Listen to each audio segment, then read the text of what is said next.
Good morning. Good morning.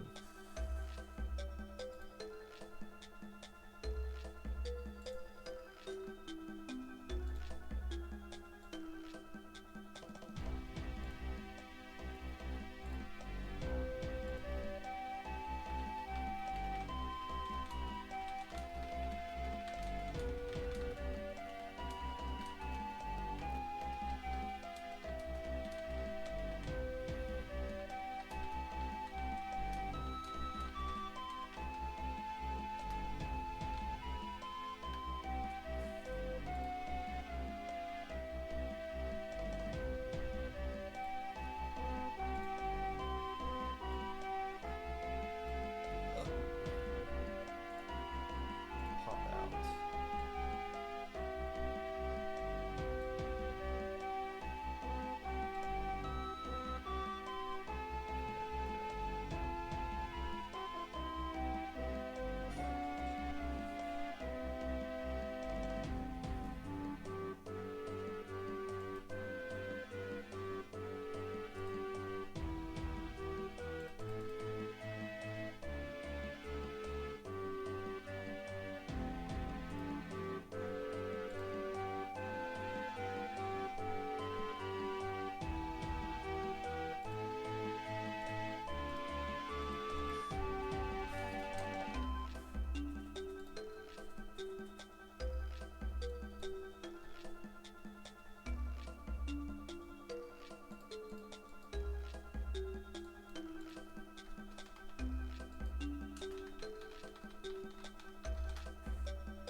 Okay, how is everyone doing today?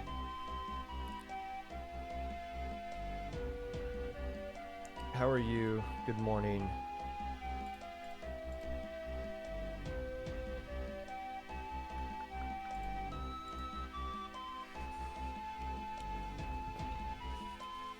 IPL streaming is way too complicated for me, but I'm gonna figure it out. We're gonna figure this stuff out. I'm still not live on YouTube. I thought I hit it the right button combinations and copy and paste this password into that thing. Clearly I didn't. We'll make it work though. There we go. Let's make that a little bit more. Is that? Nah, that's not a good spot for it. There we go. Did it lose its stickiness? I might have lost the stickiness.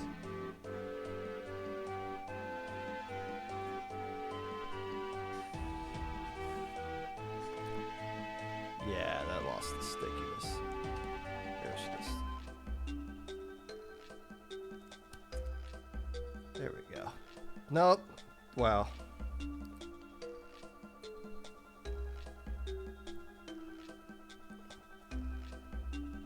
Yep. The voted early sticker's not going to work.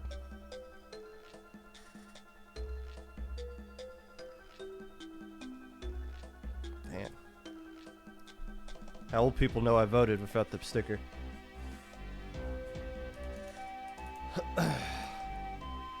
Back in your day?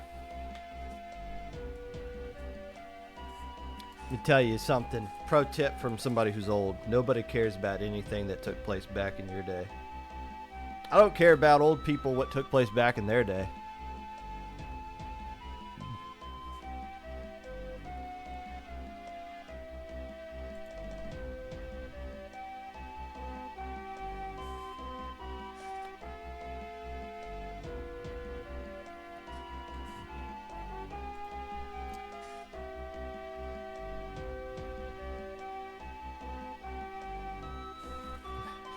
We're not doing Premier League predictions.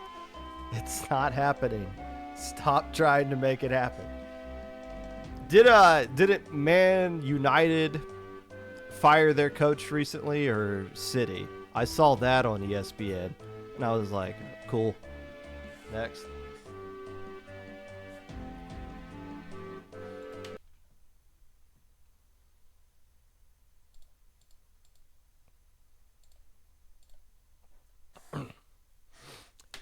Hello, friends, and welcome back to the Popcast. Whenever you're listening to this, whether it be live or VOD, Twitch or YouTube, while you are downloading the new Nintendo Music app, creating an anime girl to be the new mascot of your religion, crying on Twitter about being banned from a tourney only to get ratioed into oblivion. Whatever it is that you're doing right now, appreciate you taking the time out of your day to listen to this. Unless I don't.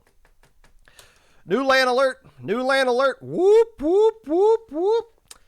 We have a new event that is going to be taken on Splatoon.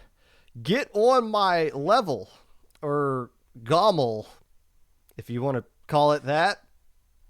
It just rolls off the tongue. We got Riptide, Low Tide City, LTC, Genesis, and now we got Goomel. Get on my level is going to be taking place in July the 4th in Toronto, Canada. That seems like a declaration of war to run a major event on the American Independence Day. I see what you're doing there, Toronto. Now, I have done limited research on this, and I would assume this isn't the first time an event like this has run. It is a fighting game championship. It is promoted as the cheapest super major, I believe, on planet Earth. Obviously, a lot of Smash Brothers and other games taking place there. So I don't know if this is the first time, but it's definitely going to be the first time that they're running Splatoon there. So this is something we've been asking for, right? A summer LAN. How come none of these LANs take place when I'm out of school? Because everything's more expensive in the summertime. Well, Canada found a way to get it done in July. The question going to be, since this was promoted on the Splatland server, which they don't promote like just any kind of thing. There's only certain events that they go after. This is one of the things that they are promoting to us. Is this the successor to LTC? Well, no, of course nothing's going to be the successor. Is it like a spiritual successor? Is this going to be that beginning-ish before Riptide, kind of, I don't want to say beginning of the year because it's obviously not when it's July. It's the third quarter of the year, beginning technically. But is this going to be the next big thing that we're all going to attend opposite of Riptide? The answer, at least initially, is going to be no. Not just because MomoCon is still a thing, which I think there's some people that are still kind of hesitant about, like, am I going to go to an anime convention to play competitive Splatoon? Well, MomoCon's putting a lot of effort into trying to make it a thing that you'll want to attend to, so be it. But this Toronto event is currently capped at 96 players. Now, Siren hinted at this, and maybe we'll try to get Siren on this show at some point in the future to talk about Gomel, just to get some more information on it. But Siren did kind of hint in the Splatland server that if enough people sign up, maybe they could find ways to get that cap extended a little bit more. 96 is not a whole heck of a lot for a major Splatoon event. By comparison, Genesis this year had 128 participants officially sign up for it. So Genesis wasn't really that big of an event at all, but it would be 30 more players that were at that Genesis than would be at the cap here for the Toronto event in the middle of the summer there. So no, it's not going to be a major event as it stands right now, and I'm assuming cap has to do with like the venue that they have. It's just like the space that they have available. I don't know. I'm just making assumptions. But no, this is not going to be the major that everyone's kind of looking to replace the void that LTC might be leaving. And we still don't have any word. It was heavily hinted at that there was going to be a direct sequel of LTC at the same place, just run by different folks. But that didn't really that hasn't really been announced yet either. So this could just be, in my mind, maybe Toronto's version of Big Dapple, which is going on this upcoming weekend. But it's 9-10 months away. So there's a lot to take place in between now and then. Now, if this was to be a major event, and you would be, if you were living in the States like me, and you're like, Toronto, I going to Canada. I'm not going to be going to Canada. Canadians in chat, feel free to call me out on this. I'm pretty sure Toronto is not a fair representation of Canada. Yes, you're going to have to bust out the passport, which if you are getting into the college age, it wouldn't be that bad of an idea to go ahead and get your passport now anyways. Those things last 10 years. And, you know, who knows after Tuesday how easy it's going to be to get one of those things with the way the federal government might shape out there. But I wouldn't look at this as like, oh, man, I got to go all the way to Toronto. Toronto is technically more southern than Minneapolis. It's not that bad, all right? So I wouldn't rule that out. Initially, when my wife and I first saw this, I was already thinking in my head, I was like, okay, how do we get there? But when I saw the cap of participants, I was like, maybe a little hesitant. Might not be the big event that we're looking for, but we'll keep an eye on it. Hopefully it does turn into something pretty cool. Canalan, or Lanada, I guess sounds a little bit better. News of tournaments may be of interest to the casual listener of the Popcast. Little Squid League is going on this weekend on Saturday. LSL is a Div 7 and below tournament. SAC is going on at the exact same time. It is a Div 1 and below tournament. This is the third of 4 qualifiers for the finals for the season. The CCA Circuit Qualifier number 4 is also taking place this upcoming weekend. And as I mentioned before, Big Dapple is going on as well. Big Dapple number 5. I think registration might be closed on that. I think they're still kind of solidifying teams at this point. But let's try to keep the Pro Char, the Blue Char nonsense at a minimum today for that weekend. Today, we are going to be debuting a brand new segment. Something I've been wanting to do for a long time. Well, we're finally going to make it happen. We're going to be listening to you. The idiots in chat now get to be the idiots up on a stage, hearing your voice for all to hear. So all of that is going to be coming up. I'll tell you how to go about it. We're basically just going to do a stage in the Discord server. I made an IPL channels within the IPL Discord server. It might be a little bit wonky, but that is going to be coming up in about 30 minutes after this upcoming segment. So if you got some hot takes about the segment I'm going to be talking about, or anything else you want to talk about, as long as you keep it PG, don't make us turn on the adult filter, okay? That's the only thing I'm kind of asking here. Yes, we all talk like sailors, just don't make us have to turn on the oh, this is an adult stream kind of thing, all right? Let's just keep it at that. So all that and more. But first,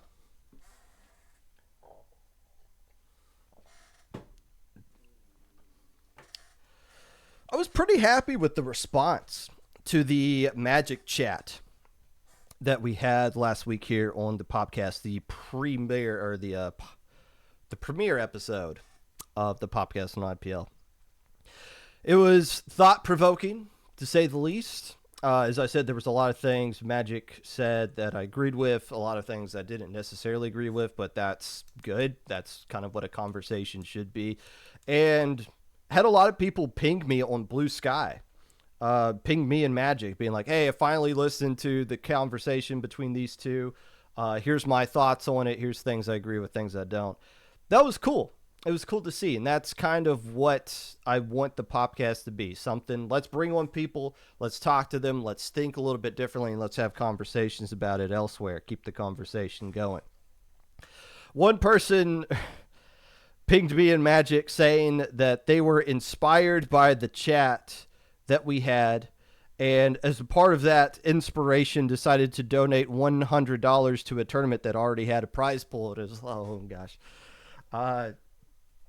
I think you might have missed the entire thesis of what I've been saying on the Popcast for years now. I have, yeah. So I want to focus today's topic on on a much more grand scheme of things. Because like in the grand scheme, today's topic isn't really that big of a deal, is it? there's too many tournaments going on. There's tournament oversaturation going on in the scene. That's not really this isn't the end of times, that there's more TOs and more people trying to get into the scene to try to create some things. But I do kind of want to focus, taking into context what we talked about with Magic last week, and try to apply some of those concepts that he was talking about into how we can improve the community going forward, how tournaments can get better, and why having too many tournaments isn't necessarily a bad thing, but having so many tournaments that are just not cutting it is kind of an issue that we need to be looking at here.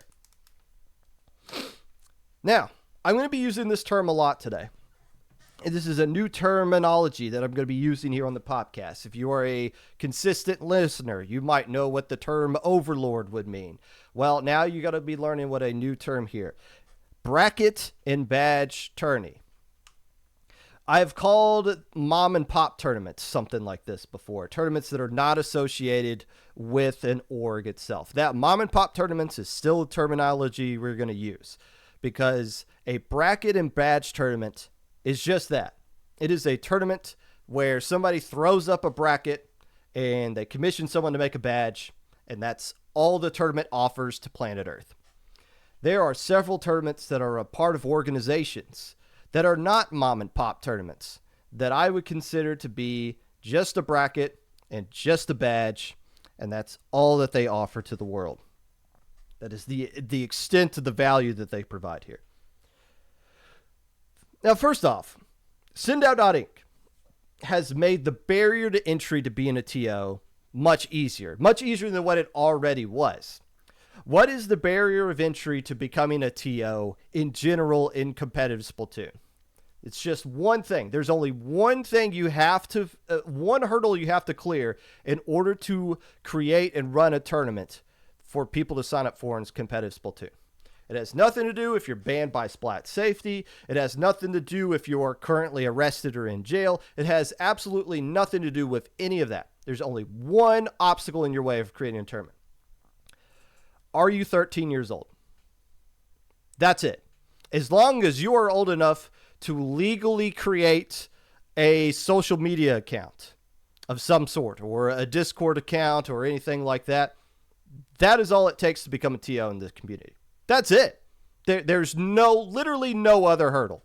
If you are in jail and you have access to internet and you are at least 13 years old, which I would assume you'd be if you're in jail, you can still run a tournament from that. And I'm not shaming prisoners and saying, oh, you shouldn't be running tournaments. I'm just saying there's nothing preventing you from doing that. Sendout.Inc. has made the barrier of entry even easier, because before there might have been people like, I don't really know how Start.gg works, and Battlefy is kind of not very TO friendly, even though it's more player friendly than what Start.gg is, and Challenge is only run by people who hate you anyway, so why would you ever use that? But Sendout.Inc. is very, very user friendly from a TO, from a player stance. You can ping the creator of the site and be like, hey, it'd be cool if I saw this. And most of the time, I was like, cool, let me see if I can add that. It's so easy. And when you create your tournament, it's already put up on a calendar that everybody that uses the site can see. So there's no, okay, well, how do I promote this tournament? Because nobody's going to go on Battlefy and to search Splatoon 3. Well, it's already up there on the site for you to see. That's a good thing. I think I'm not sitting here griping that, oh, it's too easy for people to be TOing. I am not doing that at all. That is not the stance that I'm trying to take right here. I think it is a good thing that it's easier for folks to get started into the scene, as far as I'm passionate about something. I want to create an event. It's easier for me to do that now. And fortunately, it's also easier for people to fail because they don't know what all else entails. It doesn't just stop right there. So anybody can do that, and anybody can go and get a commission and find somebody to make a badge for them. I think there is like one designated person that needs to make the badge for it, but as long as you got some cheddar to throw their way, you can make it happen. Now, here's the reality check for some of you before we get into this. You might care about getting all the badges, and you might think this is the Boy Scouts and you can get every single merit badge by winning every single tournament. I tell you this, nobody besides you cares what badges you have, especially if it's a tournament that nobody recognizes. There's so many badges. You look at somebody and you think, wow, this person's a 5-star general for the army with all the badges they got. And they're like Div 4. And it's like, well, how'd you win all those tournaments? Well, I mean, this one had like 4 teams sign up in it. And this one was like skill capped on a Wednesday at 2 in the morning. So it's like, okay, thank you. But if that's all you have to offer, you are a bracket and badge tournament. It's the next step, though. Once you created this event, what is the quality of life that you're going to be adding to this event that makes it take the next step out of the category of just being a bracket and badge tournament into being a legit contender? Something that is a core essential, is the term we use at my job. This is a core essential tournament that needs to be on week after week or month after month when we do it. There's 2 things I wanted to ask you. If you're thinking about creating a new event, or you're creating a new event right now and it's not getting the kind of registration that you're looking for, 2 questions you need to ask. First off, what purpose does your tournament serve?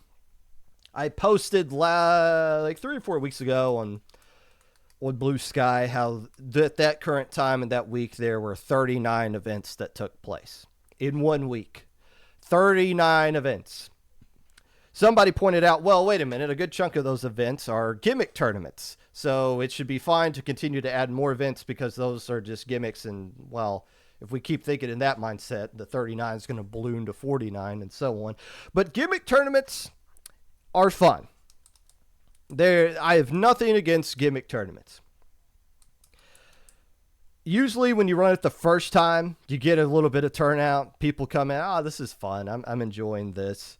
They're unranked, just like all the skill cap tournaments are, which is fair enough. I don't really see gimmick tournaments being successful after the first time. You run it once, okay, cool. But, this is going to be a bi-weekly. Every bi-week you are forced to use the blob. Okay, like that, at some point you start losing diminished returns with that. The gimmick kind of wears off a little bit there. But it is worth noting that when we talk about the oversaturation tournaments and you do look at some of these things, a good chunk of them are gimmick tournaments as well. And it's like, okay, fair enough. But that's not the purpose we're talking about here. What are some other purposes your tournament can serve? The different levels of the competitive pyramid that we were talking about, right? How about high level? We've talked a lot about how high level does not necessarily have a lot of things going for them, how they could use some more events catered specifically to them. That is good. How do you make sure your event is not just a bracket and badge event, but something that is a quality of life tournament that needs that high level is thankful that you created? Here's the trick about high level events. There's 2 things that higher level teams look for in events. Number 1, does your event go all the hell out on production? I'm talking like Ink TV League, like 20XX, like the CCA does. Are you going in depth on the production, getting some A-list commentators, getting webcams on there, providing as much stats as possible? Are you putting forth as much work in creating content to your event as you possibly can? That will draw in high-level teams, and that is a lot of work that requires more than just one person. If you don't want to go that route, there is one other way that you can draw in high-level teams. It is called opening up your checkbook and writing a check for $100. Ripping it and giving it to whoever Zenith's pickup is, because that is who you're going to be giving it to because they're dominating all these tournaments right now. That is it. You either need to go super crazy on the production or you need to open up your checkbook. Now, I have said on this show several times, and I will continue to reiterate this, I am not for people using their own monies for events. You are literally just throwing your money away. You might be thinking, oh, well, if I add more money, that means more teams are going to sign up and I'm going to get more stronger players playing in it. History has shown that is not the case. 20XX number 4 had $1,000 additional prize pool than what 20XX 3 had at the beginning of Splatoon 3. 1,000 extra smackaroonies. But guess what? The tournament that had the higher prize pool had lower viewership, lower players signing up for it, and roughly the same amount of like strong teams that you actually saw playing in that. And if that extra $1,000 was just kind of sprinkled out, let's put $100 in Squid Junction this month. Here's a magical paddling pool, Triton Cup. Like that could have stretched out to so much more. But no, if you're going to burn a lot of money for no seemingly nothing in return, put $100 into your event. But I wouldn't go over that. But that's it. Those are the two things you can do. You cannot just create a tournament and say, we're going to do splat zones only, and this is catered towards high level. That's not going to draw anybody into your event. You had to push yourself a little bit harder than that. And if it's not going to be the money thing, which I, again, encourage you, try not to use your own money for that. Come on.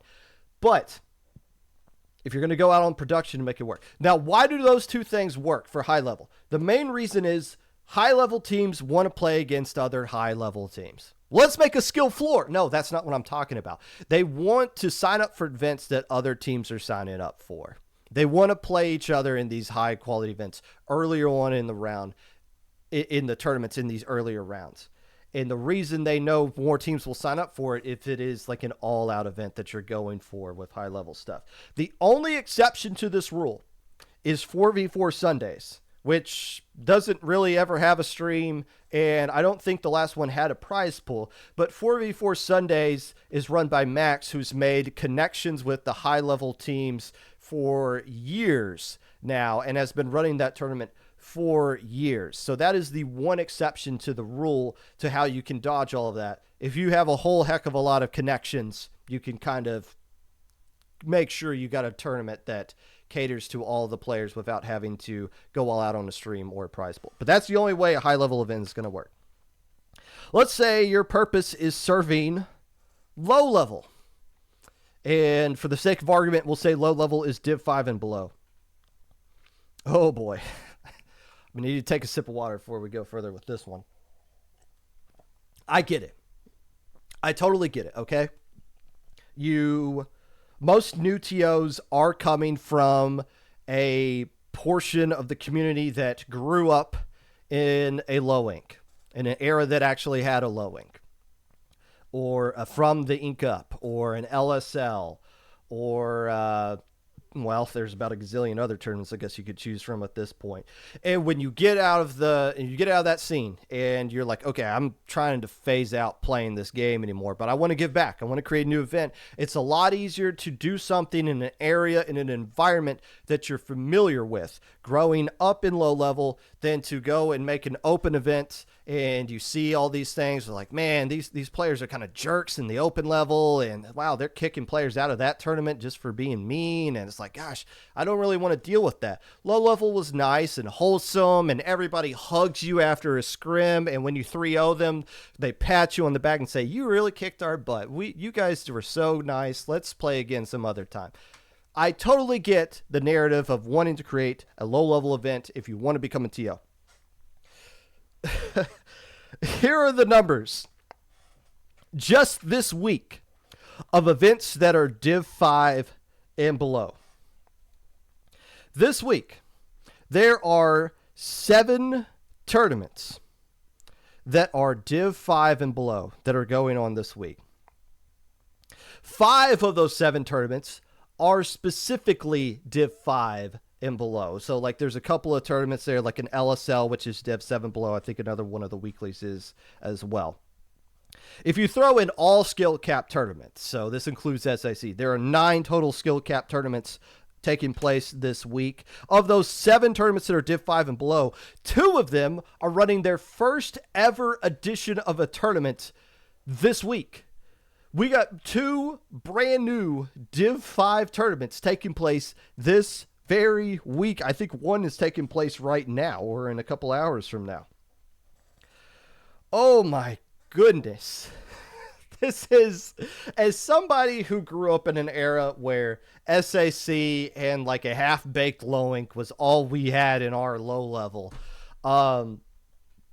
I can see where people kind of complain that there are a lot of events catered to, well, once you get banned from low ink, you get banned from pretty much 20 other events going on. Now, there's some LSLs going on this week, obviously SAC, A41, which is a great steak sauce, by the way. But it's fair to say low level is just way oversaturated.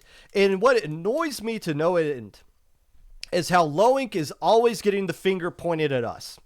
And I've come on this show and defended low ink, obviously, several times. I'm one of the head TOs for it. I've also went on Blue Sky. There was the narrative for such a long time that low ink teams will not play in open tournaments. They'll only stick within the low level. They'll never leave it.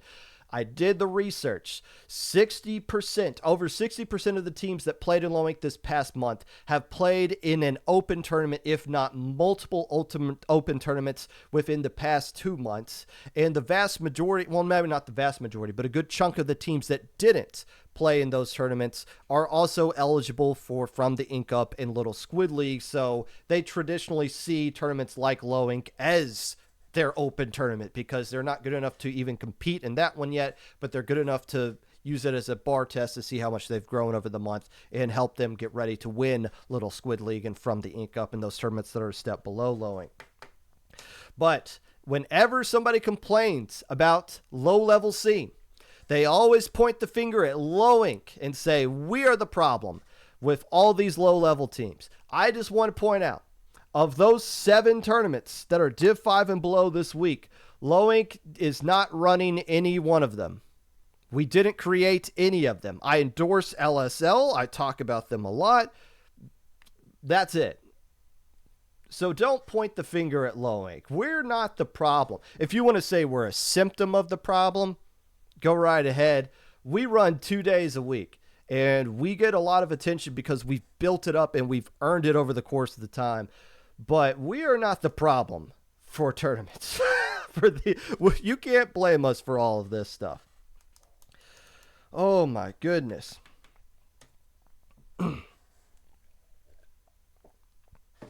So yeah, if you're in low level. Now, and that begs the question, why is everybody Div 5 and below? Is it just because low ink is Div 5? Is that it? Like, are we just going to take the low ink rule set? And some people have done that. I haven't seen this recently, but some people have literally copied and pasted the low ink rule set, including like the stuff where it still says like IPL in it, into their tournaments before in the past. But just because we're Div 5 and below, does that mean everyone else has to use that? Why not spice it up a little bit? Why not allow Div 6 or allow Div 4 teams to play? If it has to be just copy and pasting low ink, maybe you're just a bracket and badge tournament and not adding value to something. So if you are looking to create a new tournament, what purpose are you serving? I'll tell you this right now. If you're looking to add a new low level event, you are not providing any service to anybody. You're not. There's way too many events going on, and a lot of them are just bracket and badge tournaments that provide nothing else other than that. So you got to find out what your purpose is. And we kind of pointed out how difficult it is to get a purpose going when you're just a bracket and badge event. You got to put some extra effort, especially if you're going to make a low level tournament. You got to stand out. So once you find your purpose, number 2, are you going to go all out into pushing into creating your event the best thing that it could possibly be? Magic called this caring. You might think that you care, but the effort that you're putting forward in your event does it. I don't know if caring is a fair word to use for things. I think people do care. They might not have the resources or the time or the knowledge to try to push things further into that. I completely get that. Without IPL, I would not be a good TO at all. I'm really good at putting up brackets, and I could probably figure out how to get a badge. As far as creating stream overlays, I'm not very good at that. Case in point, I can't even get the Popcast live on YouTube right now, although there's probably 20 people in the channel who I said hey, I can't get it live, are probably screaming at me, you moron, how could you not know to hit these certain buttons in this kind of combination? So I'm not sitting here saying this is something I can do and you guys can't, because I'm not. I got a great team That's why I'm part of IPL, because there's a great team, and not everybody has an IPL behind them. However, as Spoon would say, talking about Ink TV, just because I don't know how to do things doesn't mean I couldn't figure out how to do things. You can figure out how to make your stream a little bit better. You can make connections, grow your own commentators. It might be bad at first, but the more experience you get commentating, the better you get. You can eventually create your own tournament that can become something that is worthwhile, because there's a lot of tournaments I see right now that don't have streams, period. And I understand it's difficult to find commentators. That's why I've been talking for a long time. We need to find ways to create new commentators, to get new people into commentary and help them grow, giving them some experience and do things like that. So streams are very difficult to pull off, but if you want to be known as more than just a badge and bracket tournament, you need to have a quality stream.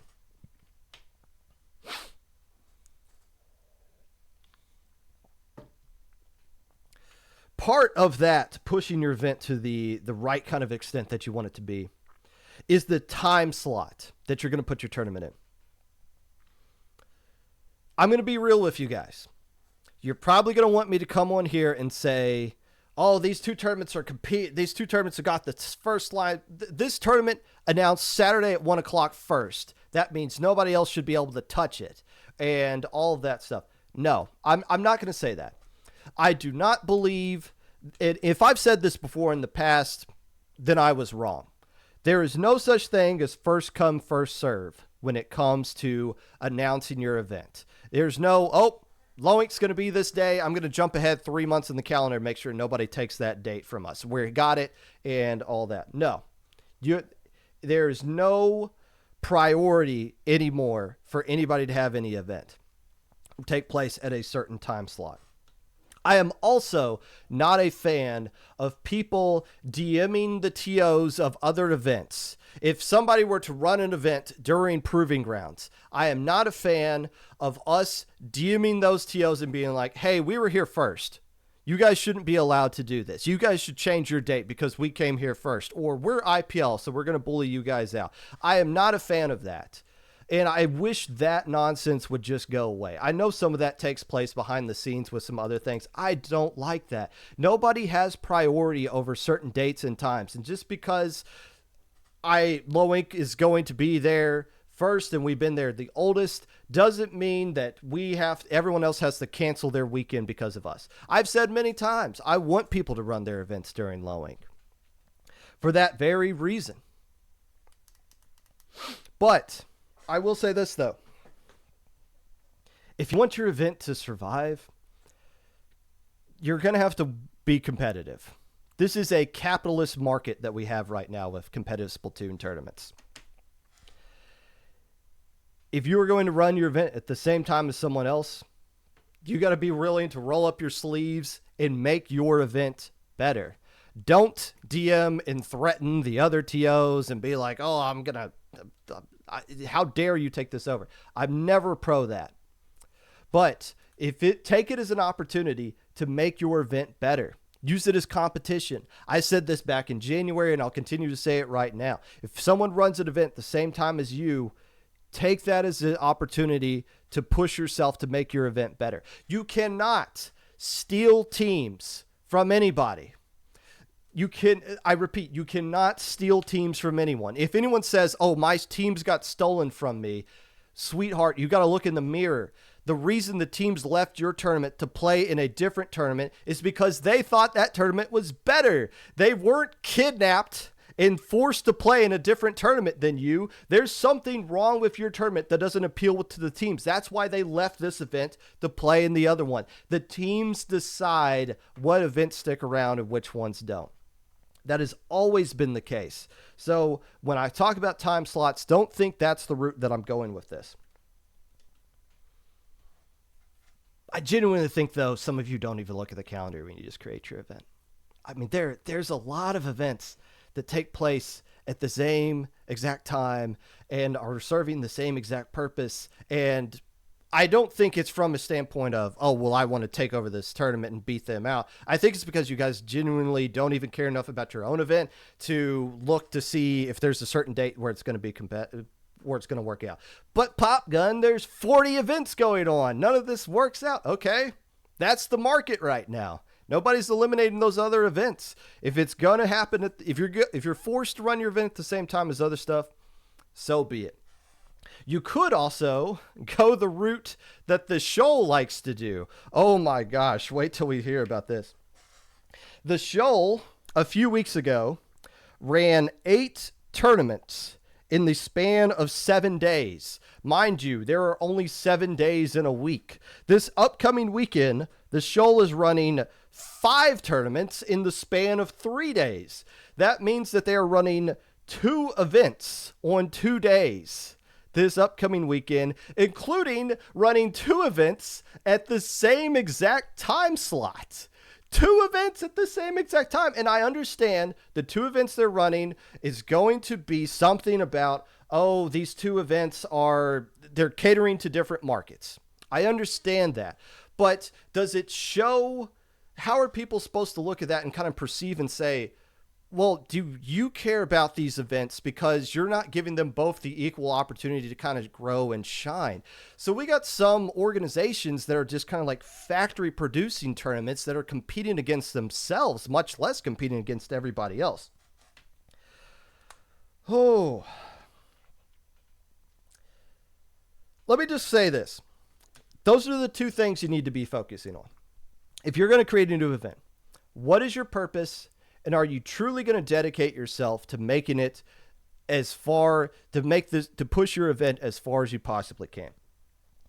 And I ask you this, if the answer is no, I don't know what my purpose is, and no, I'm not going to put all my heart and soul into it, and what Magic would call caring, I would respond with, then why are you doing this? Why are you creating an event? If you can't answer those questions or you can't commit to finding those things, what is it that you're truly doing? And if it's just a gimmick tournament for a month, okay, fair enough, whatever. But if you're trying to, I'm going to revolutionize the scene with this event, okay, fine. IPL, we might be at the top, but no, it's not like somebody can't knock us down. Same thing with Dapple Productions. Under Pressure is a tournament series is organizations that have been on the rise. MIT's been partnering with a Little Squid League to try to keep up as well. There's nothing that says that you can't knock down Low Ink. If you hate Low Ink so much, there's nothing that says you can't defeat it. Bring it on. I'm ready for that fight. But why are you doing these things? There has to be an answer to some of that. So what can we do to improve things? Because I do believe it is on Dapples and IPL to make these oversaturation better, not worse. IPL and Dapples should not be making any new events.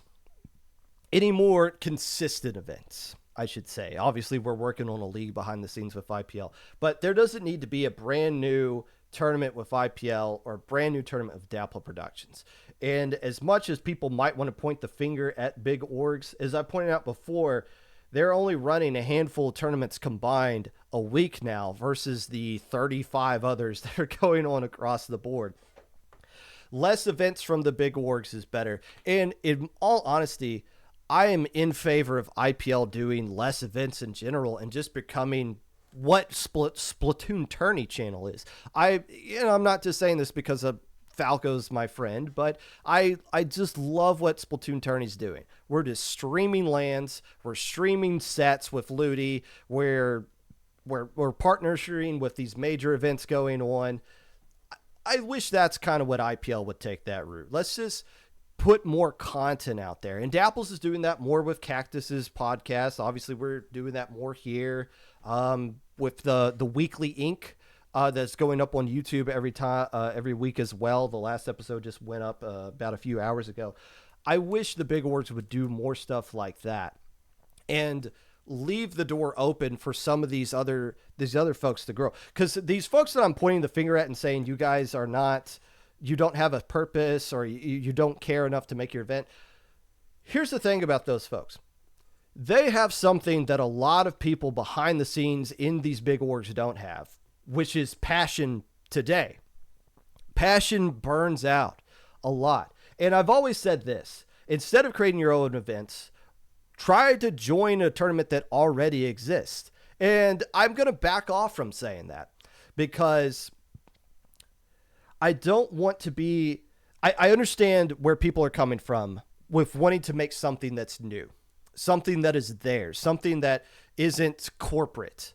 And yeah, you join IPL, okay, you're going to be working at SOS or Low Ink. These are things that already existed and already, like, you might eventually become a head TO for that event, but it's going to take some time for that.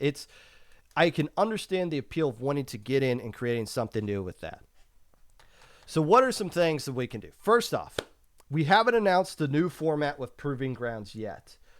We're going to do that. I don't know. I don't think we have at least. But when we do, Proving Grounds is going to be coming out of the rotation of tournaments that people can sign up for. One of the reasons when we moved Proving Grounds from Friday to Saturday, we made it a monthly instead of a bi-weekly. That was part of the reason why we wanted to help like ease the amount of weight that's on the calendar for everybody to play in.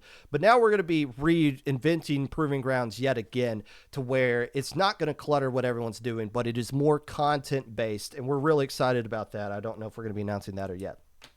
The second thing I was talking about, how we want people to join big orgs. Instead of creating new events, join events that already exist. How about this? And this is something we were talking about within IPL's behind the scenes a couple of days ago. We're making a league at some point in the spring. It makes more sense when you're looking for staff for that to go after people that are creating new events, creating these mom and pop events right now, and go after them and try to get them to come into to lead that one instead of just going to them and say like, hey, do you guys want to staff Low Ink or Proving Grounds? It's a new project that we're working on, and it makes sense to bring in people who are outside of IPL and say, look, we want you to make this league your own. We want to collaborate with everybody else to make that kind of happen. So those are two things that I can do to try to fix this stuff, because we do a lot of pointing out issues without providing solutions to things. So that is what we're going to do with that. But I'll just close this segment with this. Yes, this is a capitalist market competitive Splatoon tournaments is in. If you want to exist, you need to be able to fight. If your tournament is running week after week with less than 10 signups, what can you, I'm not sitting here saying close up shop and leave and get out of the way for the big boys. I'm telling you what you can do to make your tournament a big boy, to make it one of the strong tournaments that we look at week after week. But you got to put some effort into these kinds of things. Is there too many tournaments? I don't know. If there were 40 tournaments and they were all high quality, I think that's all right. The problem is, the vast majority are not high quality right now. They are just a bracket that is thrown up and a badge that is handed out. So here's how this is going to work. I have in the IPL server, and I believe everyone can see this. So I'm going to start the stage. Popcast. Too Many Tourneys. And you should be able to join this in the IPL server, raise your hand, and then if you've ever been a part of the Low Ink pre-show, raise your hand, we'll call on you, we'll bring you on, talk to you. We'll talk more about that first. And while you are joining that and getting that warm up, let us very briefly skim through the weekly recap.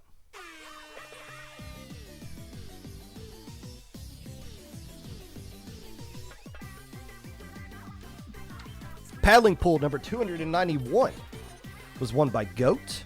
Regular show took second place, and Blanks rounds out your top three. Is regular show is that the show that has the pinball or the gumball machine guy and the really tall blue bird and the small raccoon person? That tournament was after my time, or that show was after my time.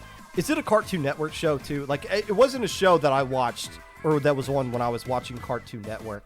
The few clips I've seen of the regular show are hilarious. It looks like an absolutely fantastic show, but it is after my time, unfortunately. 28 teams played Paddling Pool number 291. Regular show took second place.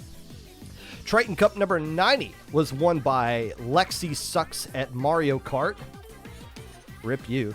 Heim Fan Club took second place, and Symphony rounds out your top three. Americans won the EU double elimination Splat Zones only tournament that drew in 27 teams last Friday. Dapple Productions is coming up on milestone tournaments. Triton Cup number 100, Paddling Pool 300 will be coming down the pipe at some point next year.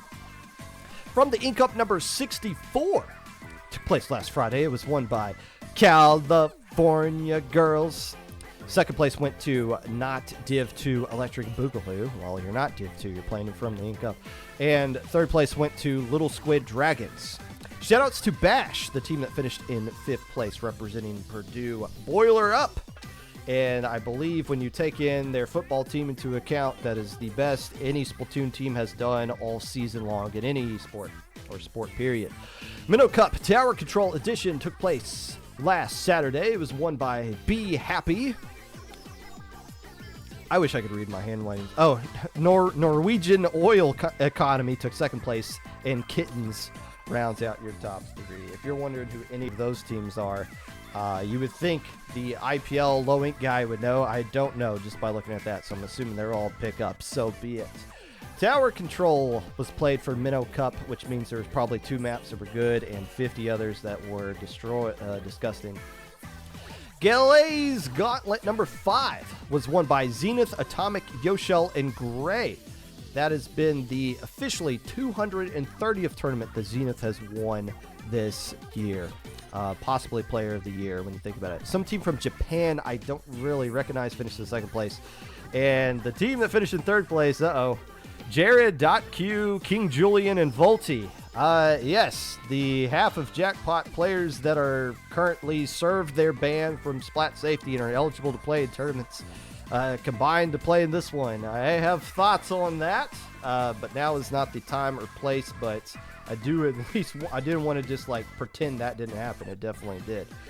In the NFL, the Chiefs play tonight against Tampa Bay. I need Kareem Hunt to score like 4 touchdowns. That'd be really cool for me. The Rams punched the Seahawks 26-20. The Vikings axed the Colts 21-13. The Steelers have a bye so they can figure out what to do with their quarterback. The answer is start Russell Wilson the rest of the way. And that was your weekly recap. Sponsored by Democracy. Hey, it is not... I am extremely stressed right now, like the vast majority of you are. Go out and vote tomorrow. Just do it. Just go vote. If you haven't voted already. I voted last Tuesday. Some states voting is easier than others, but go out and vote. If you care, I voted straight Democrat on my ticket. If there was an option to vote gay Democrat on my ticket, I would have done that as well. Go blue. Democracy, the official sponsor, while it still lasts, on the weekly recap.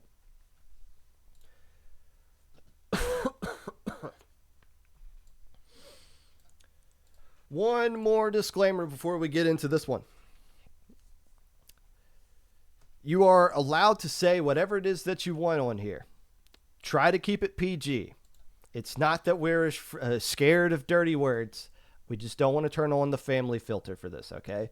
If you say something radical and crazy, you can get banned from the server. And if you get banned from the IPL server, that limits your ability to play in the IPL tournament. So try not to get super inappropriate with this, but we'll go with that.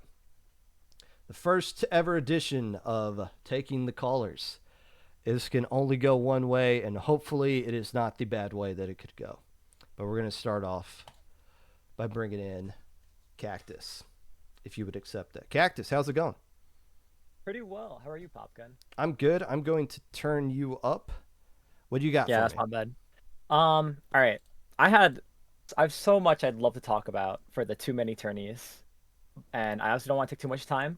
I obviously would love to have this as my own topic on my own podcast. So I'll try to keep a lot of this kind of brief. Um, so my own opinion on this, honestly, I do think there's too many tourneys. I think we are, as a community, trying to fill too many time slots that are available rather than challenging each other. I feel we are putting too much individual effort into these one-off tournaments that might appear every few weeks and then at one point fall off because there's not enough help to push those own separate orgs or separate tournaments off the ground because they might not have streamers, they might not have a lot of production help, they might not have a lot of commentators, you name it. And instead, I feel the way they can fix that is by helping each other. Like, obviously, I always hear all the time from certain people trying to go and push in to join IPL, join Dapple, join some other org, and they get denied. And it sucks. But as you said earlier, there's competitiveness in this. Feel free to make your own. And don't feel like you have to do everything yourself. There's an opportunity for you to get a bunch of other players to have the same idea in your mind that you want to make the next big thing, the next IPL, the next Dapple, the next whatever else. At this point, the next Shoal, because they're doing pretty well for the most part at the tournaments they make that are catered towards low level. It'd be so great to see these players, instead of just having all these one-offs filling any time slot, challenge the big orgs in the scene and put the effort in their production and in their commentators and their prize pools, which, by the way, doesn't always have to be cash. You can make an art prize. People love art, especially in the Splatoon community. So you And not to yes, cut you off, but you are no, you're fine. suggesting that what I would call a mom and pop tournament should start banding together and create an org that way. Is that what you're kind of hinting at? Pretty much, yeah. Like by no means do I mean that like you should give up on whatever you currently have. But at some point, we have to look at these tournaments that we have that are majority catered to low level. And I always love seeing people say, like, oh, I wish top level would play so much more often. I wish they would do this or that. It's like, if we actually pushed for high level tournaments, I'm sure they'd love to play because they have like nothing. But close up some of these shops. You're not getting what you want, whether that's viewership, whether that's player interaction, whether that's actually playing in your events, and have some kind of cutoff, I guess. If you're not getting X amount of teams or X amount of players after a certain amount of time, close up shop. Try to help another org out, help other players out. Push together to create the next big thing that's really going to challenge it and put it on the same weekends as the paddling, or same days as the paddling pools, the lowings, the proving grounds, the Triton Cups, the Squid Junctions. Like, just if you can, challenge the efforts. And if you don't want to at first and have it on like a different day, that's okay too. But we're focused too much on just filling the slots for, oh, I can't because I'm busy with school, but uh or my friends are busy with school so they can't play in that event. There's hundreds of other players I'm sure will gladly love to play in that time slot or something else instead. What is the next topic that you're going to be covering on your podcast on Dapple Productions? I'd honestly want to just dive really deep into how too many tourneys affects so much. Are you talking about doing solo stuff, like a solo segment, or just like bringing on people to talk about it? I would I've love. considered, Look, yeah, it's hard doing solo stuff, but if you're based, people like it. It's difficult to do, but you're not why not? wrong. That's what I want to do. I know Big Dapple's this weekend, so I will be attending, obviously, and Oh I yeah. will try to refrain from any blue charos on the big screens. But Thank you for coming on, Cactus, and have fun this weekend. Thank thank you, you. thank you.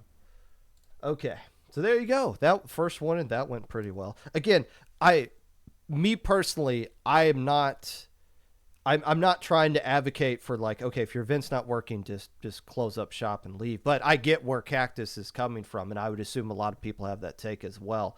Um, I think my stance is more so try to find ways to improve it, but that's why we're bringing on other people. Let's talk to Acene.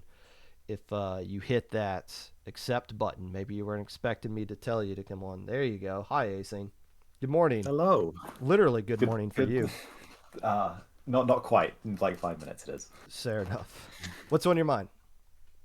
Okay, I'm gonna keep mine very quick. Okay. There are three problems I've got. Okay. Not enough players, not enough interesting ideas for tournaments, or not enough interesting tournaments in general, and everything being on Sendu, like centralized. So Um, what is the issue with it being on Sindu? I don't think it in itself is an issue. I think it just amplifies the problem in that you can see the entire list of every tournament that's happening that week, and then because everything is viewable on that page, more people are inclined to put their tournament there to begin with. And as a result, you then just see that there are just too many. And I think that's also more of a problem now that, things like badges are free to make for anyone. Or it's now easy to host tournaments on Sender. You can just ask for the perms and you'll get it. Which means that people are just hosting a lot of tournaments. And that kind of leads back to the first point I wanted to make, which was there's just not enough players for them. I think obviously you can blame the time slots and that there are tournaments that are running over each other, but there's just not enough players and not enough teams that makes that like sort of self-sufficient in a way. Well, So okay, no, go on, go on. minor example, there are quite a few 2v2 gimmick tourneys right now, and I saw a couple weeks ago that Get Coupled and Coffee Date. They are two different 2v2 tourneys. One is a individual hosting it, and one is LeBlanc Hideout. Running at the exact same time with the same rules and basically the same tournament, but being ran twice. And you would see that I think Coffee Date had like two or three more teams than the other one, which means that you got the same tourney, but there's just less players in said tourney because there's two of them at the same time. Let me ask you this. And then I'll let you go. The narrative of there not being enough players. I don't know if that's true or not. I think that might be. But could it be not so much a case of there's not enough players or there's not enough interesting things that entice players? Okay, let me rephrase. I don't think it's that there's not enough players. I think there's not enough players for the amount of tourneys that we've got. Okay. Supply is demand kind of thing. Yeah. There's too much supply, not enough demand. Do you have any? There's always someone in chat asking about prelim stuff, and since you're EU, I'm going to do a stereotypical. Do you have any prelim, or the Premier League? Do you have any thoughts on the Premier League? Don't watch football, unfortunately. Fair enough. I don't either. Yeah. Thanks for coming on. I am out of my depth for that. So. Thank you, AC. There we go. There we go. This isn't so bad. Let's talk to IPL staff, Lowing staff, Lepus. There we go. How's it going? Is my mic on? Okay, yes. It is. It's been going. You are clear. Yippee. I feel like what I wanted to go into has already been talked about. Okay. Whether from you or someone else. Well, briefly tell us what it is. If you just want to tell me I'm right, I'm not opposed to that. Well, the general idea I had was like, comp is pretty much like capitalism, where like there's competition, I suppose, for things like, for example, let's say from Inca, then Proving Grounds, and like, I don't know, some rogue bi-weekly that happens on Friday nights as well happen at the same time. There'd be like competition between those three to be the best and shiniest looking tournament with like the best prize to beat the other two. And like, I don't know, I'm not too sure what the issue with that could be, other than like, because like it could push for those tournaments to improve. But if there's an oversaturation of it, then that's, I think, the issue. Yeah, I mean that's a fair enough take to go with that for sure. What do you do with the community other than, do you just staff Low Ink or do you staff other events? I pretty much just staff Flowink now. I know Rainy's been wanting to do their own org. I also do some stuff for Splatoon Tourney, mainly for Ludi Tonight being the contact. I feel like a few of you might have seen me in your DMs before. I don't know. And I also do play a little bit. I mean, I recently played in Battle of the Bands with Rainy, Queen, Jack. You play Hydra, don't you? Of course, Popgun, I've encountered you several times with the Hydra. Okay, not recently. I haven't played the game in several months. True. But yes, the last time I played against you using Hydra. And you splatted me a few times, and it made me angry, because I shouldn't be losing to any Hydra ever. But so fair enough. Says the one playing Hydra himself. Look, I'm getting old, man. I'm getting old. I know. Thanks for calling in. Thank you. Oh, wait. What? I got more. You got more? We're running out of time. Give me one more thing. I'm sorry. Oh, you're good. Give me one more thing. Okay, TLDR is, I feel like maybe we need to take some of, like, for example, using the Friday night bi-weekly thing. Like what you did with Proving Grounds. Like, move to other days, but maybe keep the similar idea of, like, bi-weekly, for example, but running on a different day. Like, for example, let's say From the Ink Up was getting dominated by Proving Grounds and is not able to keep up with, like, nice and shiny with a tempting prize pool. It can migrate to, like, a Monday night bi-weekly instead. So that was less competition. So and, like... Well, not to cut you off there, but you're fine. So Proving Grounds moved to Sundays originally. No, we moved to Saturdays originally, and then Saturdays were crowded. And it was like, well, we'll move to Sunday. And at the time, nobody was on Sundays, and now Sundays are just as popular. Same thing. Mondays used to be just like free. Like, nobody was on Mondays. Now I think there's like 4 tournaments going on today. So it's like, yeah, pick your poison right there. Hey, thank you for coming on, though. You call in anytime, all right? Of course. Honestly, this is something that I would actually really like to talk about more if I could, but I also do get you're running out of time as well. Probably want to get more people on.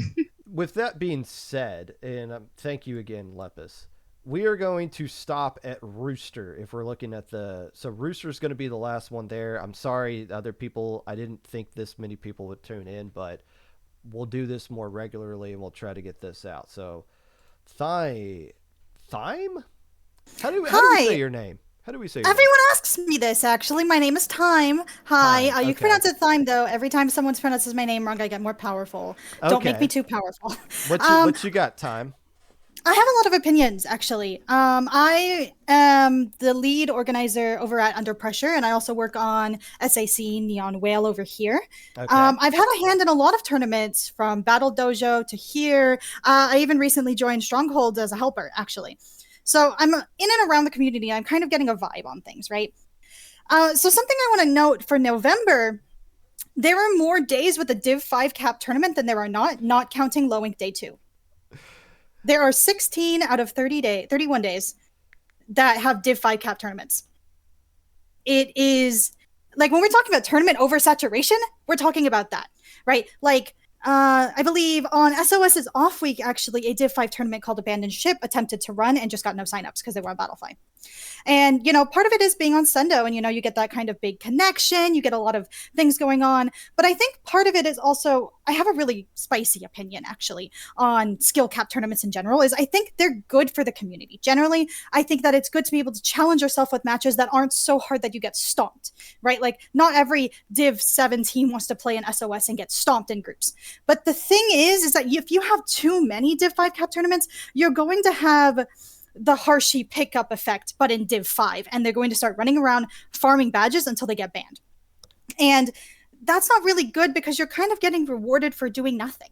Like, when you are playing in skill cap tournaments, you are essentially limiting yourself, right? Like, you are not getting valuable practice. Like, if you're a Div 5 and you're entering a Div 5 tournament, when are you going to fight those Div 4, Div 3, Div 2 players to realize, hey, I'm not at the top of the feeding chain yet? Like, especially when you just play in things like Low Ink, you kind of start to feel, oh, I'm so good at the game. And then when you hit mid-level and you're Low Ink banned, it's like, well, what do I do now?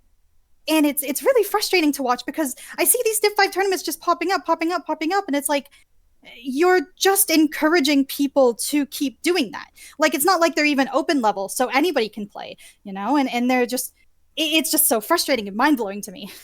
Time. Good takes there. I almost want to invite you to work for IPL, but you do already. Thank you. A lot of other things. Did you say you had a spicy take, which was teams should play in open events to get better? Was that your hot take? This is my hot take, but my real hot take is teams should not be rewarded for dodging tournaments. You should not be. What do you mean by that? So a lot of people actually dodge open level events so they can play in more Div 5 capped events so they can farm Sendo badges. So they don't get banned. Do you know how many people are actually dodging that? I'm not saying I would assume there are some, but I did do some research on Low Ink, my own tournament last week, and it did show that the vast majority of the teams that played in Low Ink are not dodging events, including the alpha teams. The vast majority of them were playing events. That's really good, actually. Back when I was Low Ink eligible, I do remember teams would dodge events just so they wouldn't get Low Ink banned. Well, fair enough. I mean, back when I played, that might have been a thing too. But it might be, maybe next month it'll be a completely different story. But I did do the research on this past month, and it seems like that wasn't the case, at least in my opinion. But hey, thank you for coming on. Not time. Yes, I do. I do have one more thing to say. Okay. I believe part of a really big problem in the community is like, one is player retention, but that's like its own whole thing, and I can't really talk about it here. But my biggest thought is there's too much extrinsic motivation, meaning a lot of people will play events for results, for Sendo badges, for plus, for all of these things, when in reality, a lot of players really should be playing just so they can get better at the game, to continue challenging themselves in order to rise up. Like, that's why a lot of teams that have gotten to the top just play, to have so much fun while playing. Like, if you just play for extrinsic value, you'll just end up getting really burnt out. Time. Thank you for coming on and giving us your takes. You come on anytime, all right?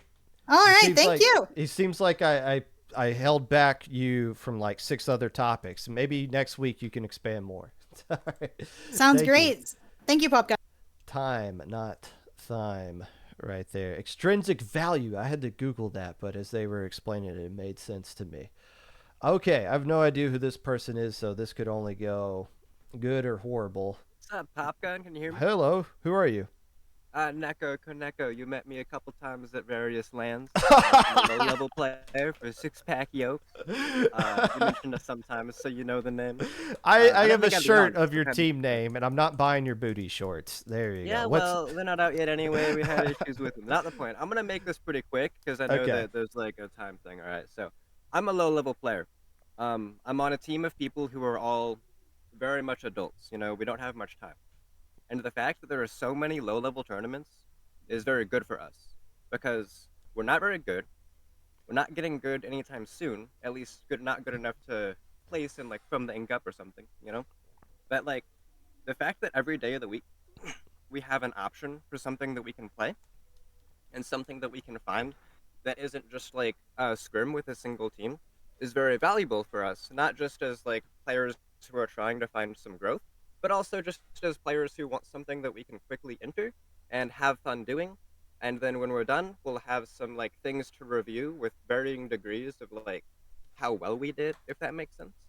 Because right now for us at low level, I think the problem is that when we find a scrim, we either sweep the whole thing or we get swept pretty hard. But with a tournament, we have these like varying amounts of like, oh, we did good against this team, bad against this team, etc. So a tournament for us is like, all the low-level tournaments give us time to practice, which is very nice. And so that's my defense of having low-level tournaments. And I'm not saying that having so many is... Well, no, and I think that's fair, and that's a good point to bring up, that it's not like these tournaments aren't getting anybody playing in them. And there is a lot of people that have said, like, I like the Monday tournaments because that's the only time I'll ever get to play competitive Splatoon. And I'm not saying this about your team, but I think where a lot of people get lost when talking about low-level tournaments is thinking about that everybody is Ash Ketchum wants to be the greatest that ever was. And that's not true at all. There's a lot of teams that are like, well, what happens when they get banned from low ink? Well, the reality is some of these teams that are not like playing in open tournaments, it's not that they're dodging to stay eligible for low ink. It's like they're not going to be anytime soon. So I completely get the take that you're going with right there. And I think additionally on top of that, I think that a lot of this conversation is mounted on this idea that people that are running these small tournaments all want to make something big. They want to make the next From the Ink Up, the next low ink. And I don't think that's necessarily true. I think that a lot of these people, a lot of these TOs of smaller tournaments are probably people who want to be the head of something small because they don't like the idea of like not being in control. And I think that's okay. I think it's okay to be someone who recognizes that you just want to run a little thing, and that's fine. And so I think that this idea that, oh, everyone who runs these small things could conglomerate and work together on one big thing. But I don't think that that's what a lot of these people want to be doing. So if they're not doing the thing they want to be doing, they're going to be doing nothing at all. And I think that, like, there is something to be said about, like, especially the farming send-out badges thing.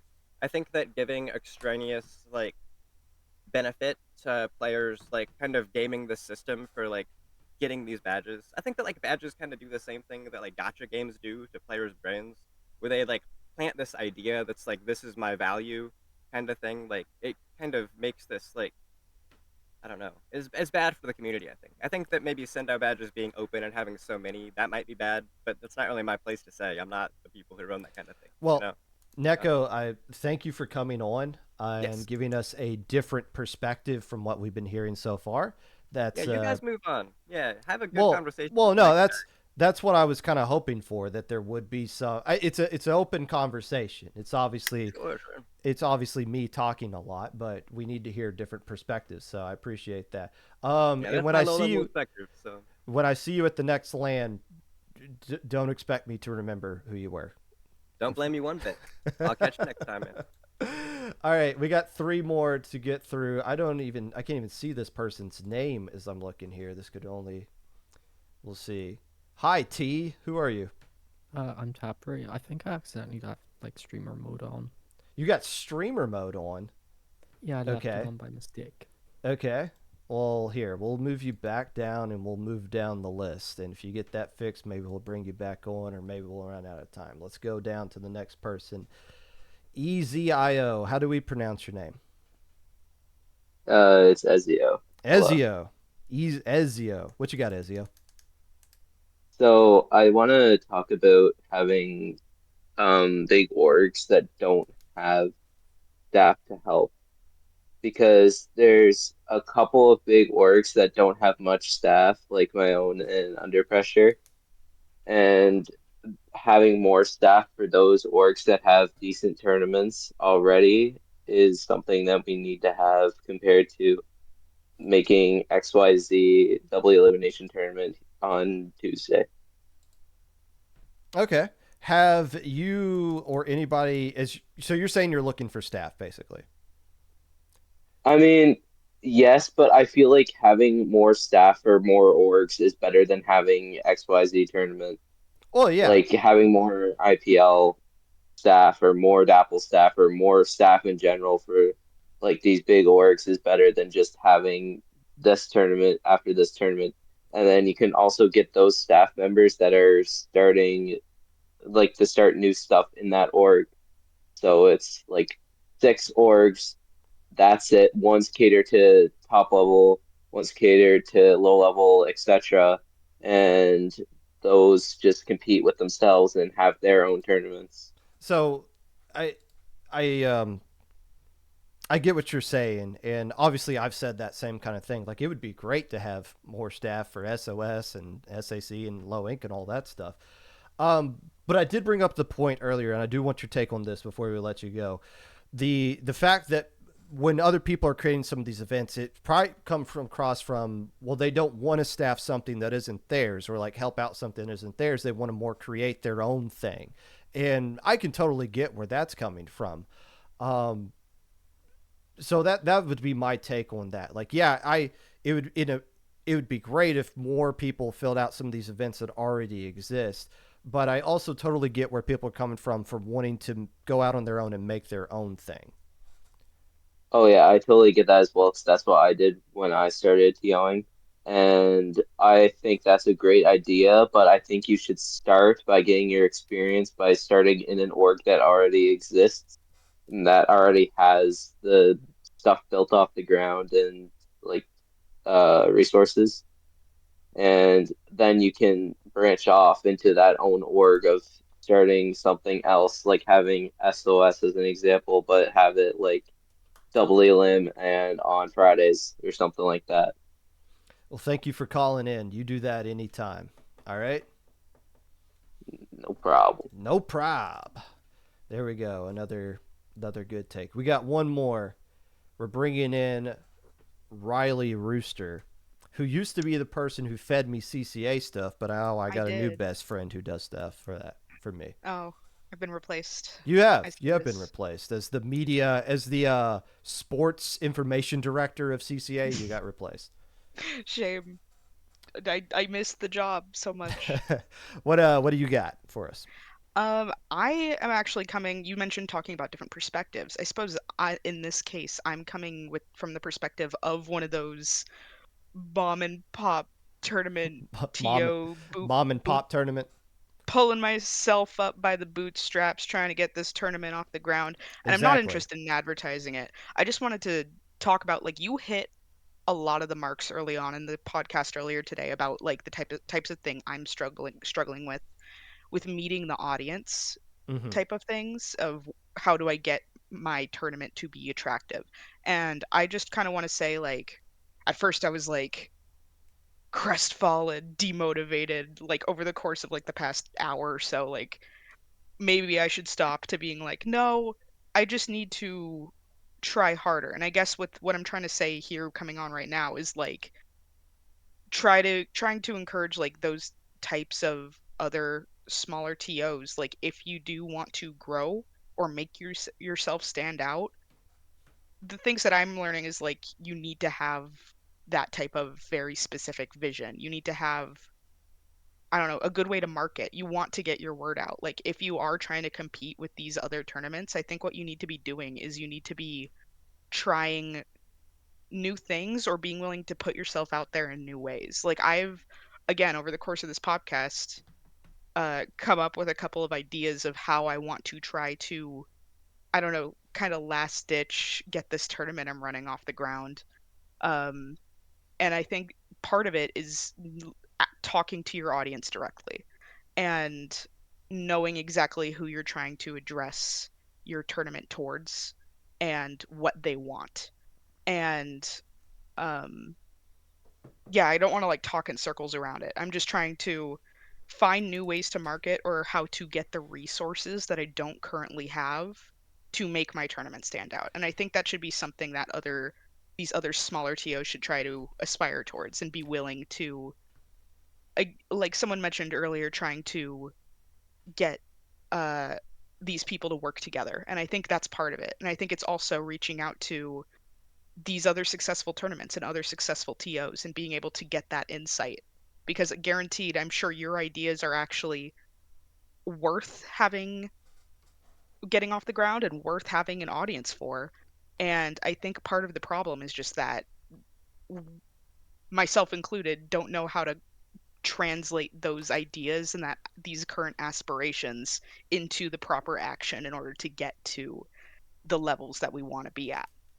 You and know, so not to cut you off, but yeah, just you kind of hit on a few points there I wanted to talk about. First off, you can reach out to other TOs. I mean, there might be some that are jerks, but the vast majority of TOs that I've interacted with are like, if you came to them with a question, they would probably, well, I would think more likely than not, they would be happy to help you out. People come to the IPL server all the time and be like, how do I make overlays? Like, we're not going to like make stuff for you, but our production folks are more than happy to kind of like point you in the right direction of how you can get started and things like that.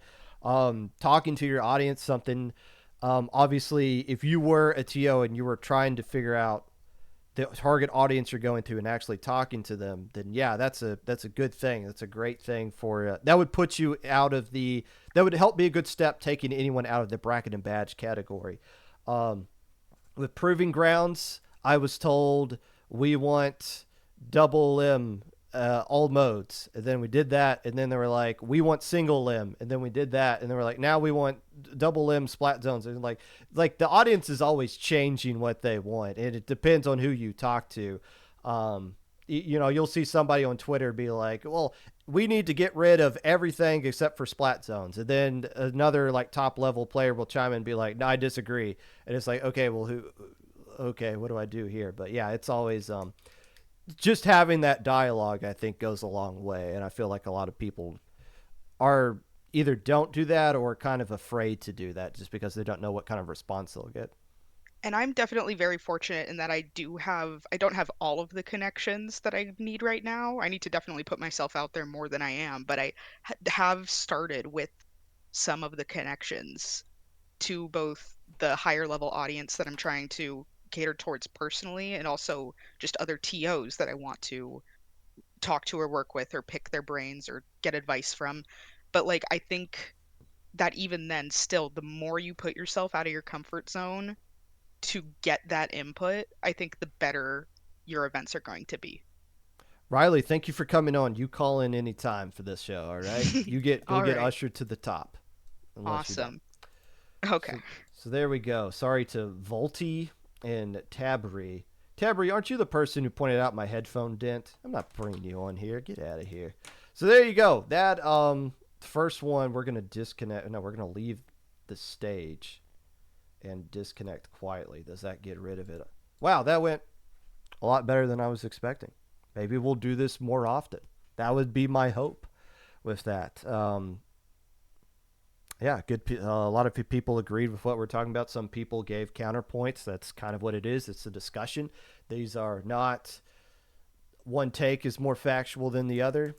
And that was good. That went really well. I'm glad nobody made an ass of themselves, too. That could have always been a thing, but who knows? There's always next week. So that's going to do it for today's episode of the Popcast. Thank you for all watching this. Hopefully the VOD of this will be up on YouTube later. Obviously, if you're not watching this on YouTube, then that's a thing. Let's find somebody to raid. And can I raid is the question. XD, that sounds all right. Invalid username. Well, maybe I just spelled it wrong.